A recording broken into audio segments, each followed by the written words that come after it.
Hello students, my name is Manpreet Kaur and I'm going to teach you the voice. So as in the previous lecture we have done that active and passive voice are two kinds of voices containing one meaning, and then now we are going to discuss about the uses of passive voice.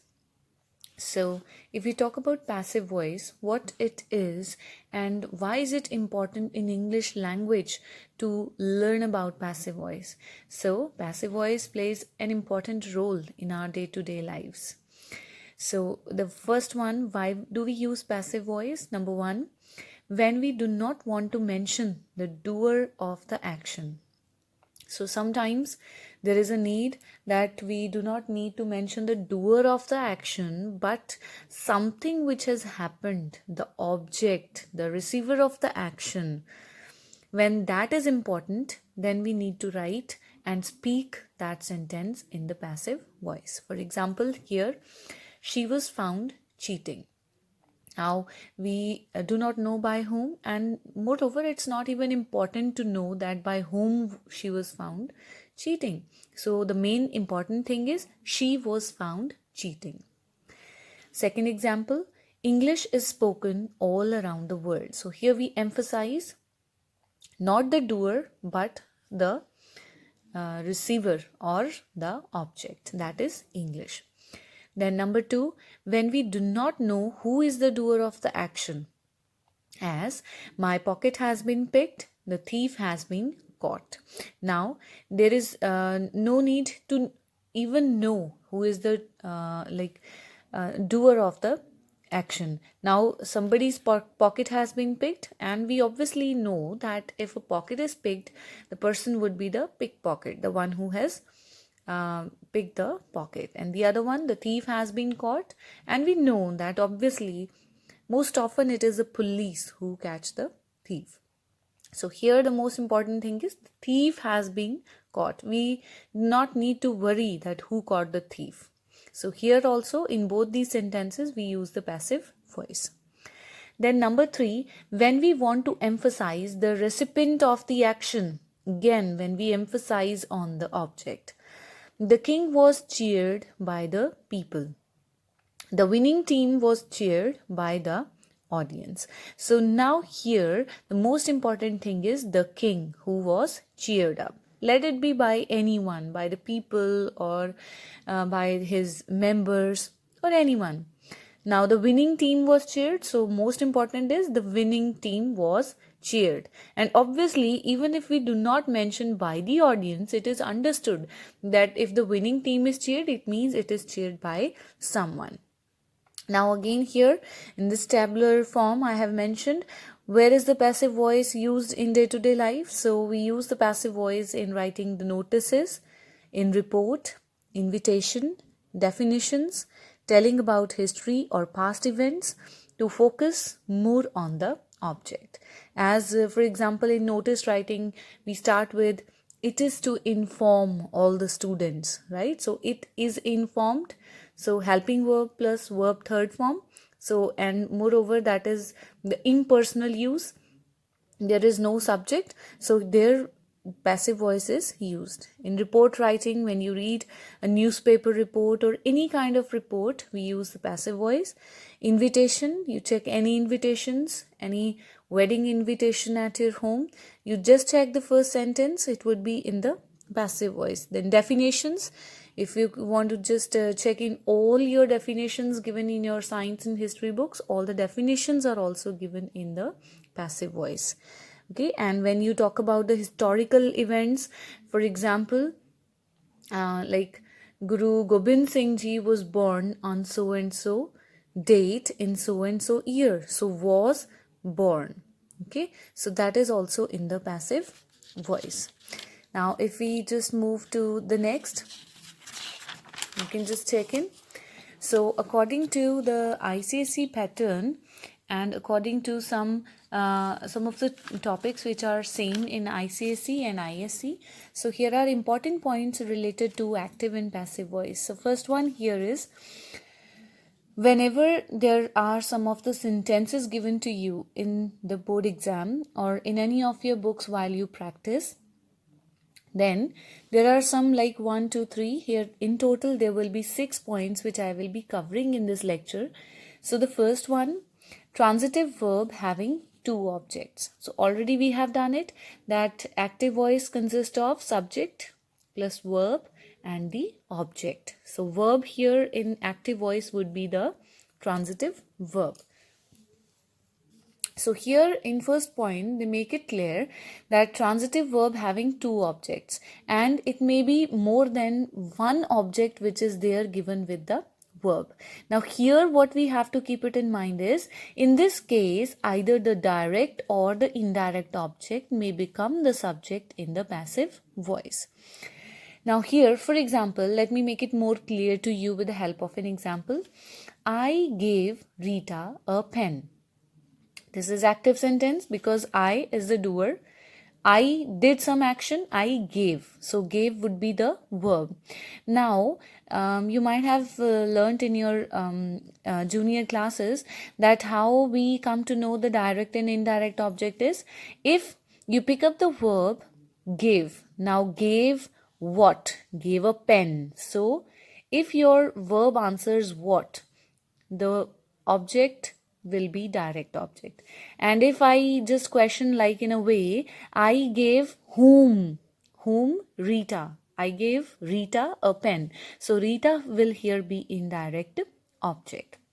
Now here in first point, we just read it here to make it clear that now here I is the subject, the doer of the action, gave is the verb, the action which is being done, Rita is the indirect object, and a pen is the direct object. And now here in this case, either from direct or indirect objects, we can just pick up one object as a subject.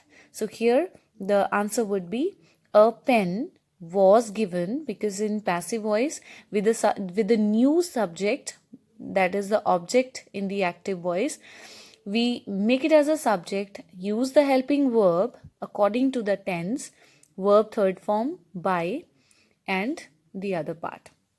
So here the answer could be, a pen was given by me to Rita. Or the other answer could be, here I'm going to pick up the indirect object, Rita was given a pen by me. So both answers will going to be correct. Now in the second point, prepositional verbs. So from this particular the writing, you can understand the verbs having the prepositions. So here this point is to make you clear that do not drop the preposition given with the verb while changing the voice. Okay. Now here also with example I'll make you understand. For example, this is a question written in active voice. The boys laughed at the beggar. Now the boys, the subject, laughed at. Now at is here the preposition, so that is why this verb is prepositional verb. Laughed at, this is the verb. Laughed at whom? The beggar. So active sentence, let us make it passive. The beggar, helping verb, was laughed at by the boys. So this is what you have to just see. Only a small point to be taken into consideration, that is, if here with laughed there is a preposition at, you are not going to drop the preposition here.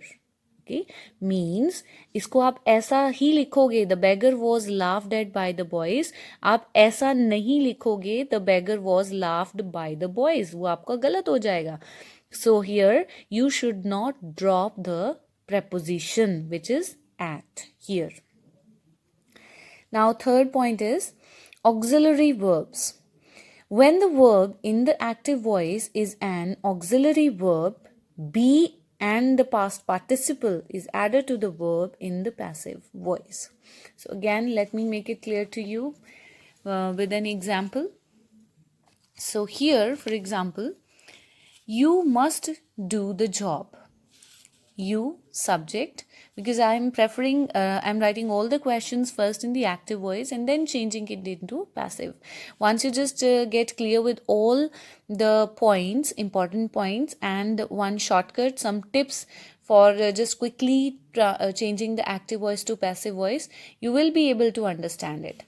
So here, you, the subject, must do the job.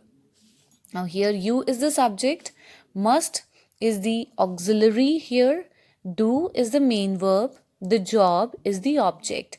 Keep one thing in mind, that is, if there is an object and there is any article or determiner which is used with the noun, so you are going to pick up the same as such in the passive voice also.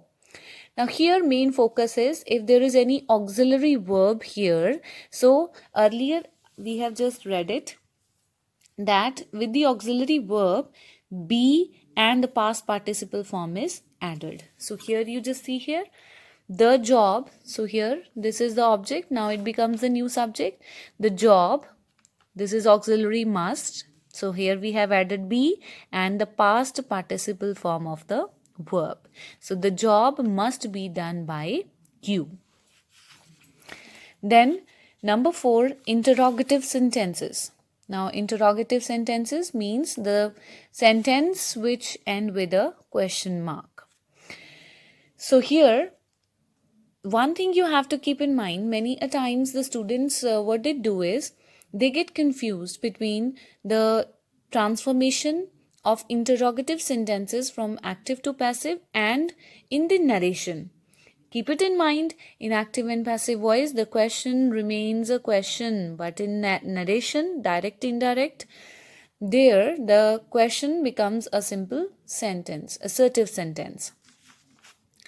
So here, one thing you have to keep in mind, that is the question remains question. So here you see, has she taken a decision? Active sentence. So has and taken, this both should be considered as a verb. This verb is given in present perfect tense. She is the subject, a decision is the object. Now here main thing is, what you have to do is, object you have to pick up here, and according to this object you have to add a helping verb. So here it will remain the same.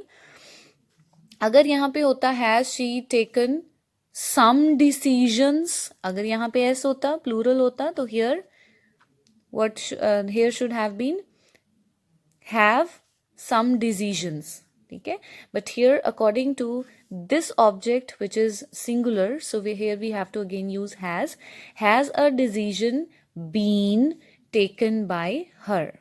So add a question mark. If there is no question mark, आपका पूरा जो sentence है वो गलत हो जाएगा.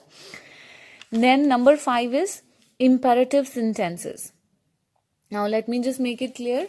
Imperative sentences, they do not have subject. They just start with a verb. So here in imperative sentences, from your board point of view, you have to keep in mind two things. So first one is, let be is used in the passive form if the sentence has to remain imperative. So when you have to change active voice to the passive voice in case of imperative sentences. So imperative sentences, first thing is, for example, shut the door. How we come to know that this is imperative sentence? Just check it. Here, shut the door. Shut is the verb. The door is the object. Okay, and there is no subject. It means it is imperative sentence. So now here the first point which I was talking is, let be is used in the passive form if the sentence has to remain imperative. See here, shut the door. Let the door be shut. So this is passive voice, and when we use let with be, the sentence, this imperative sentence remains imperative. Okay, and when, if the sentence has not to be changed into imperative, should be can be used.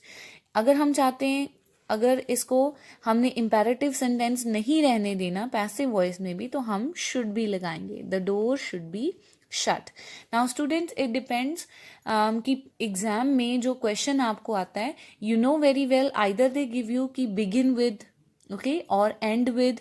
So that you have to see. अगर आपको begin with let लिखा होगा तो आपने इस तरीके से इसको चेंज करना है, और अगर यहाँ पे द डोर आपको बिगिन दिया होगा तो आपने इसको पैसिव वॉइस में इस तरीके से चेंज करना है by using should be. So that you will come to know when you have to just come across this kind of sentence beginning or ending with so and so on.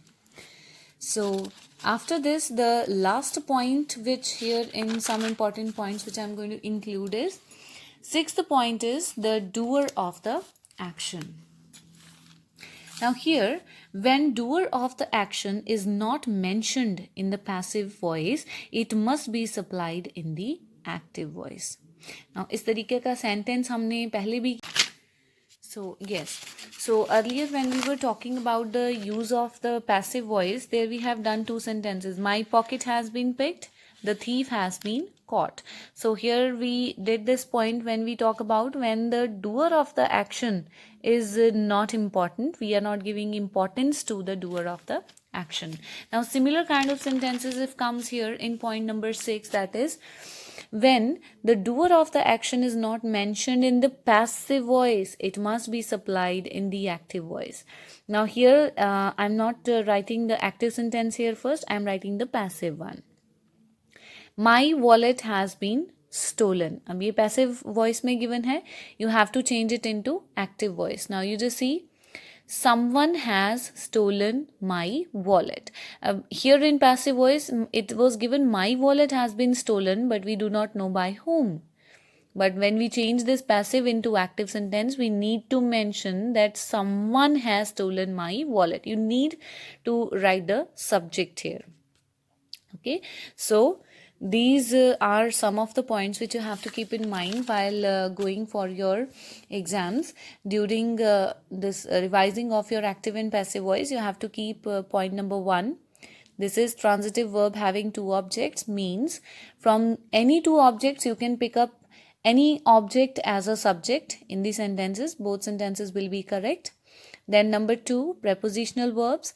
Whenever in the active voice a verb is followed by a preposition, so prepositional verb is given, then while changing it from active to passive, you need not drop the preposition. You have to carry on with the preposition as it was given in the active voice. Then third point was auxiliary verbs.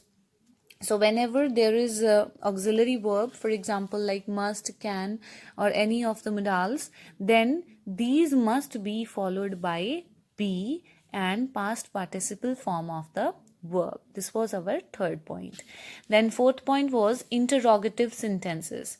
Now in interrogative sentences, a question remains a question. Okay, and there are some of these points like in perfect tense, when you change from active to passive, we need to add been.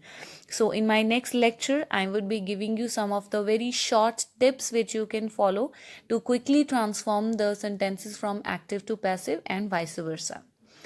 Then point number 5 was imperative sentences. So imperative sentences which do not have a subject. Here we learnt 2 points. First is imperative sentence can be transformed as like shut the door, let the door be shut. Let और be हम तब लगाते हैं जब हम चाहते हैं कि हमारा जो passive voice में sentence है वो imperative ही रहे. And second is the door should be shut. Okay, now this is no longer an imperative sentence because यहाँ पे the door लग गया तो it has become the subject. It has become the subject which was the object in the active voice. Then the last point which we have done is number 6, doer of the action. In some of the sentences you will not be given the doer of the action. For example, my wallet has been stolen, but we do not know by whom. So when we change that sentence from passive to active, we need to mention the subject. So do not forget it. So we are going to write someone has stolen my wallet. Okay, like my pocket has been picked. So someone has picked my pocket. Okay, thank you. Have a nice day.